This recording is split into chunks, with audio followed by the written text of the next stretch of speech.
Hello everyone and welcome back to my channel. So for this week's drawing, I'm drawing a galaxy.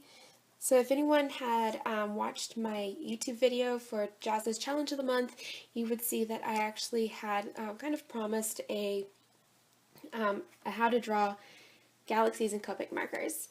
So I mostly have drawn in the past galaxies in watercolors, and it's actually really fun to do it that way. But for this, for Jazz's Challenge of the Month, I wanted to make it all a Copic drawing.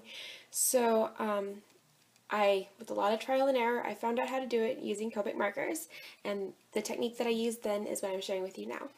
So to start with, I went in with my lightest color, so I used my lightest pink, and I laid down the basic sketch of what I knew I wanted.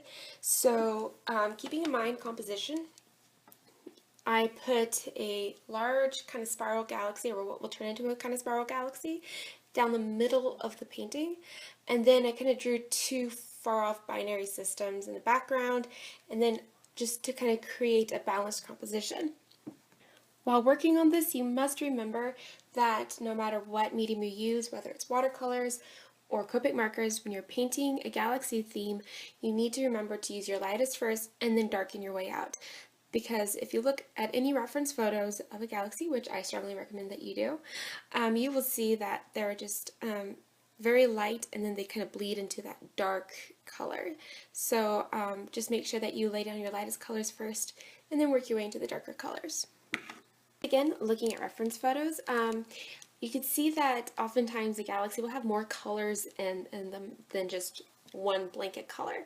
So in the middle of the spiral galaxy that I have as the centerpiece, I created kind of a yellow and a green spiral that kind of comes in and exemplifies that spiral that I have. I drew this using a stippling effect and then blended it out using my light pink.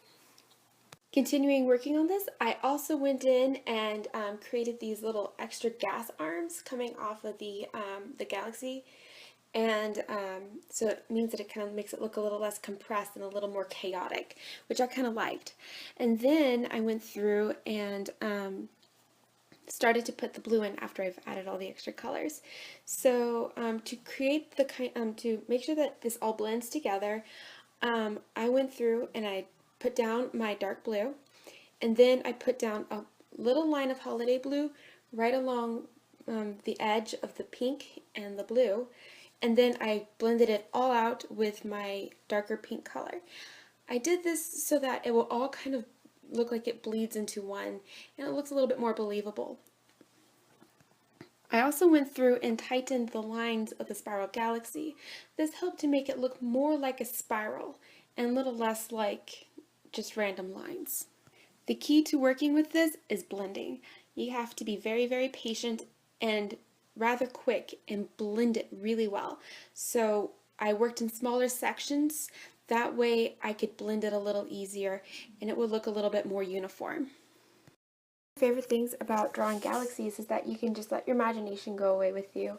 And I had so much fun with this painting, and I want to encourage everyone just to go through and find reference photos for inspiration and just go out there and have fun.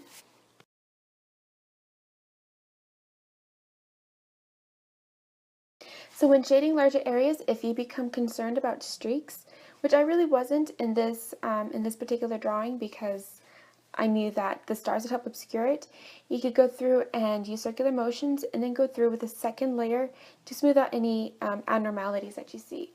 But I just used one layer in consistent motions. I also blended in a layer of black, which helped to make the bright areas even brighter.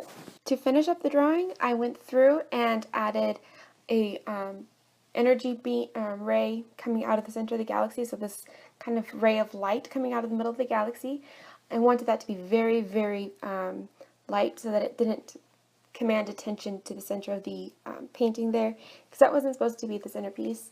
And then I went through and added 2 layers worth of stars, or actually 3 layers worth of stars. The first layer was white gouache mixed with a lot of water, which created these kind of dim, out of focus stars.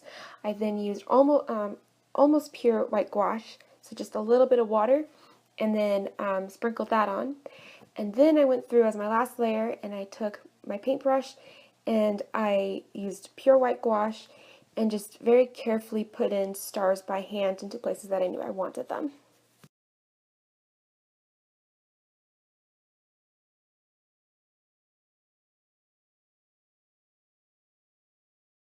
I want to thank you guys so much for watching my video.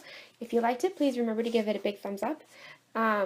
Send this link to your friends, and don't forget to subscribe to my channel. Thanks. Bye.